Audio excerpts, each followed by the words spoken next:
Hey yo, continuing with our trend of not talking about superhero comics, I'm gonna present you with Strange Tales #1. We should run into some pretty exciting and interesting stories, and even this cover is crazy since we have some pirate looking dude and a bunch of homeless people hands. So without further ado, the Strange Men. Who are they? Let's find out. This Navy pilot named Ted Halsey is doing what pilots do and flying around, but this guy ended up getting lost after running into a storm. He lands on this tiny island and these dudes dressed up in red and yellow kidnap him, take him to their base. A bunch of other pilots Ted knows also were kidnapped and taken here, and underneath the base is a big old city. Ted gets thrown in a cell and suddenly some doctor guy literally walks through the wall saying he's from Saturn. Ted thinks he'll also be able to phase like Barry, and he just does a Maguire and bangs right into the wall.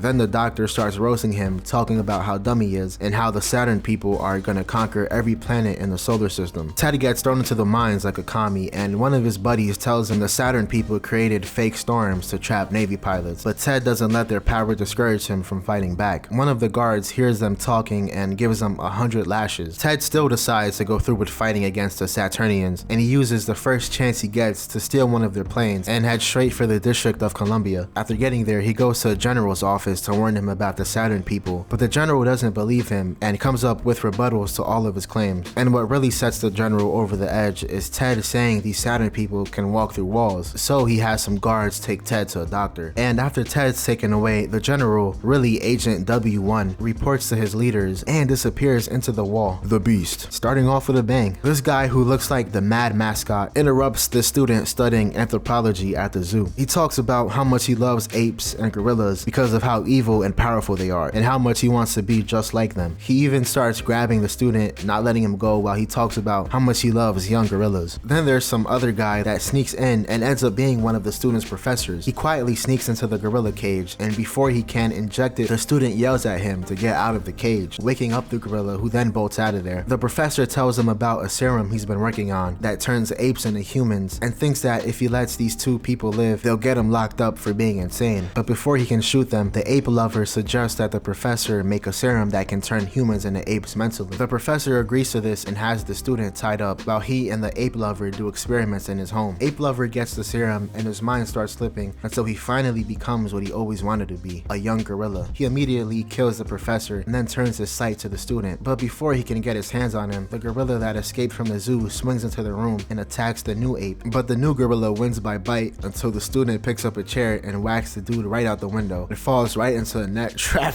made by zookeepers. Amazing! They lock him up in the zoo and hopefully he never gets out. The room that didn't exist. Okay, this is the story teased on the cover with the pirate and homeless people hands. This writer named Reston shows up in a small town looking for a scary place to write his next book. One of the hotel workers tells him that Dracula is in this area, but that doesn't really scare Reston since Dracula isn't real. While he heads out to walk in the woods, the worker tells him they're haunted and forbidden, which only makes Reston want to walk through them even more. After some walking, he comes across an inn, and when he gets inside, the lady working there knows his name. Then he starts getting worried because everybody else in the inn is kinda weird, and this lady's hand kinda feels like the hands of a dead person. And it doesn't help that this lady says time doesn't exist for her after Reston looks at this newspaper with a date of 1616. And this guy comes up to them telling the lady to leave Reston alone. But Reston doesn't like what the guy is saying, so they make him go away. Later, he comes back to the inn and sees a bunch of bats flying around outside. But regardless, he goes inside and starts kissing the lady until the same guy comes back and stabs her in the back. Reston knocks him out and runs back to the hotel and tells the worker to get a doctor to follow him to the inn. But the worker tells him there is no inn in the woods. A call in the night. Joe and his wife, Mary, are home during a storm. Their phone starts ringing and it's a customer asking for Joe to come fix his TV since Joe's a TV repair guy. So Joe heads out to the customer's house and some smiley dude opens the door and takes him to the TV room and locks him in. Regardless, Joe gets to work on the TV and turns to a channel with a bunch of really human looking statues, and then he sees his wife as a statue on the TV. This gets him worked up and he starts banging on the door for Smiley to explain what's going on to him. Then Smiley takes him to his statue room and tells him that he kills people and turns them into statues. And then he tells him that someone from his wife's family wants her dead so they could inherit money instead of her. Joe tries to get away but then runs into this guy holding a gun and he gets locked away, but luckily he wakes up at home with his wife and it was just all a bad dream. The phone rings again though and he has to go over to another house to repair a TV. He gets there and none other than Smiley opens the door. But this time he has a different name, so that's enough for Joe to trust him. Smiley takes him down a hallway and into a room with the same TV and locks the door, and now is gonna go after Joe's wife. Joe's an idiot.